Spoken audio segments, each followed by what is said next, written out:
Hi, my name is Dawie Roodt. I'm the Chief Economist at the Efficient Group, and in this video I am going to address the question on how long the US dollar is going to remain the world's most dominant currency. The short answer is for a long time still. But why? Yes, we all know that the US dollar is the most important reserve currency in the world, which simply means that the Americans got amazing power because they basically can print the world's currency. And also keep in mind, whenever you use another country's currency, you're basically paying a tax to that country indirectly. So obviously the Americans would like to see their currency remaining the most important reserve currency in the world. And I'm afraid that is likely how things are going to be for quite some time.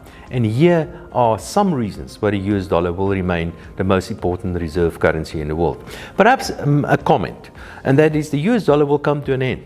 Like all previous dominant currencies came to an end, the US dollar one day will also come to an end. That day is not around the corner. Just think about this. When we trade with the rest of the world, we mostly trade in US dollars. So that in itself is a very important reason to use the US dollar, because everybody is using the US dollar. It is true that some countries in the world, like for example China and certainly Russia, are trying to make use of other countries or other currencies to trade between one another. And in fact, sometimes they do trade in other currencies when they trade with one another. But the bulk of the world's currency still happens, or the bulk of the world's trading still happens in US currencies. And this is why. When we export platinum from South Africa, as an example, the net effect of that is that the South African central bank ends up with a lot of dollars. So they take these dollars, and the governor at the South African central bank don't take these dollars and put it under his bed.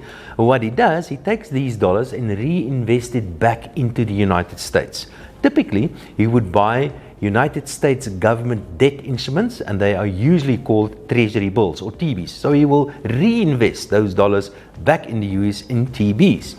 Of course, if he trades with the Europeans, he will have a surplus euros, and he can reinvest it back in Europe, but then he will have to choose between Italian bonds, Greek bonds, German bunds, or any of the other currencies, or any of the other countries, because they do not have a unified bond market in Europe. They're starting one, and they're trying to get a liquid, unified bond market in Europe, but they don't have that yet, unlike the United States.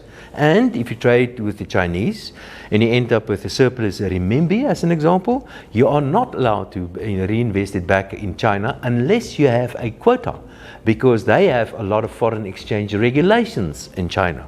And those are the most important reasons why the dollar will remain the most dominant currency in the world, because everybody is still using it, and because you can do something with it, because the US capital market is the deepest and the most liquid market in the world, and that's what you need before you can have a dominant world currency. And it's going to take a very long time before anybody else will topple the US dollar.